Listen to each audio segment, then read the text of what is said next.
Good morning, everybody, and welcome to the last day, the finest day at the Climate Expo. Climate stress testing didn't exist until very recently. It requires new knowledge. There are big challenges with climate risk. It's a completely new field. And we also internally at the ECB had really to start from scratch. There's a risk that faced with heavy losses, banks and insurance firms might cut back on the lending.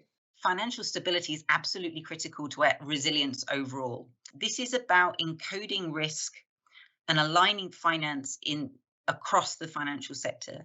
The question is not really, can we afford the transition and can we afford to tackle climate change, but can we not afford to tackle climate change? So climate-related disasters made up 91% of all recorded disasters between 1998 and 2017.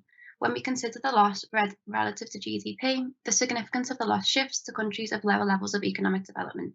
In order to assess the true ambition or alignment of a company, it'd be great to broaden out the scope of these targets. It's really important to ensure corporate emissions targets are set accordingly. How do you question the models and data imported from other disciplines when the reviewers using the same models don't understand the problems that they have inherited? The whole objective of decarbonizing the economy is to restructure the economy so radically that previous models based on previous structures of production and consumption are no longer valid.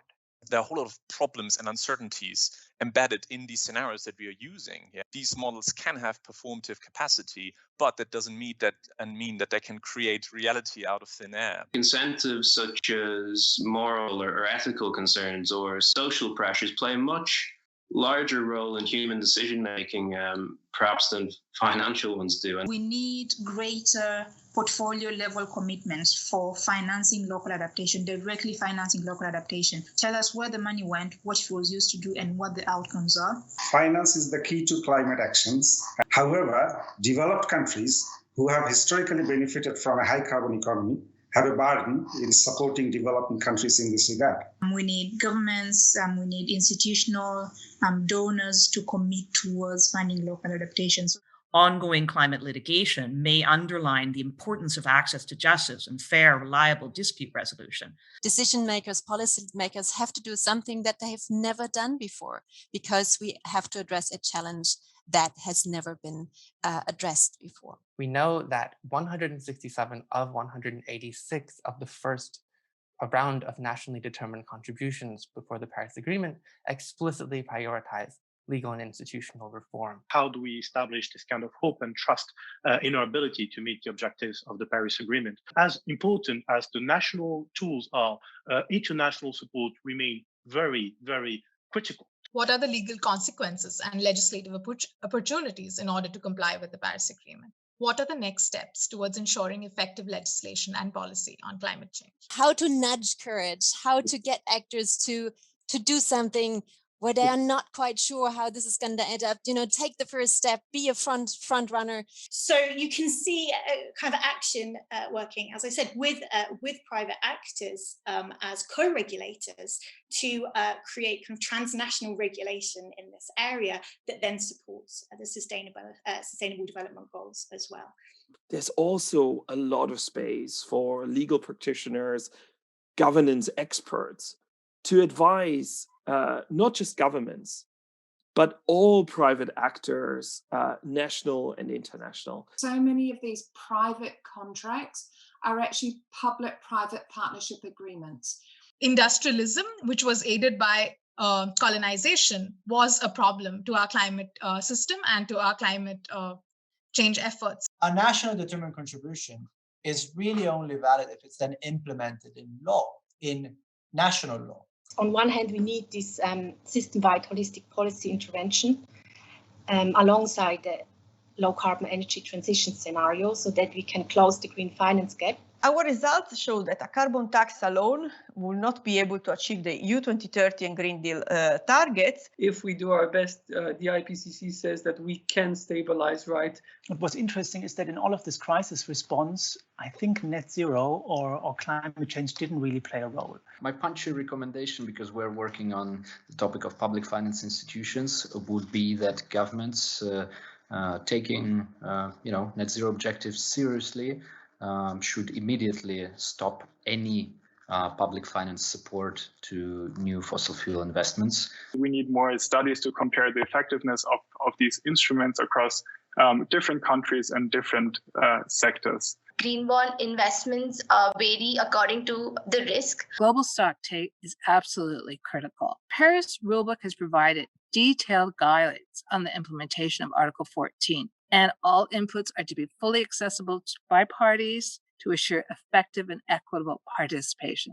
So to close today, we'll be looking more at the opportunity side, some of the things that are going on in finance and in policy that enables private and public finance to really be mobilized into climate solutions. 15 years ago, there really wasn't a green bonds market. Now it's at about $1 trillion cumulative in green bonds issuing. By setting the standards like this, I talked about a tenfold scale up we need in climate finance. We can really catalyze much more, and I think this is just the beginning. We need investors to become fully aware of the financial risks that they are facing, which stem from climate change and climate policy. Anything that we do, whether it is in the realm of definitions, it has to be easy to use, easy for the uptake.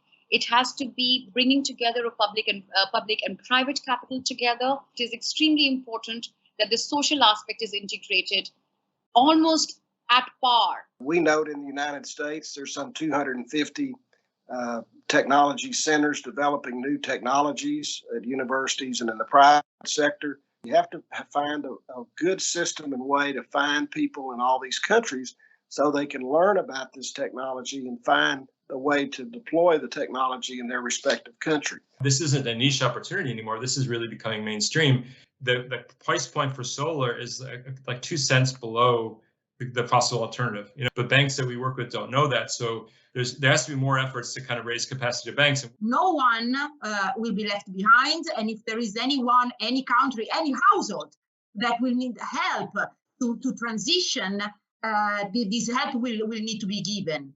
And I think it's about time that every major emitter has a price on carbon. The youth leadership on climate has become increasingly important. Be specific in your ask. Whenever you have access to a platform, and events like the Climate Expo provide access to information and solutions to people all over the world, and so are really crucial to act as accelerators for that kind of coordinated action. Uncertainty around climate change will never go away, whether it's the actual climate change and its impacts, whether it's the effectiveness of our solutions, what our lives will look like. One of the phrases that has really come up a lot this week is the importance of international cooperation. The idea that risk management requires a careful view across the landscape. No solution to climate change is perfect. No solution will work in every part of the world. And sharing what I truly believe is important not only to our planet, but also to the world's young people.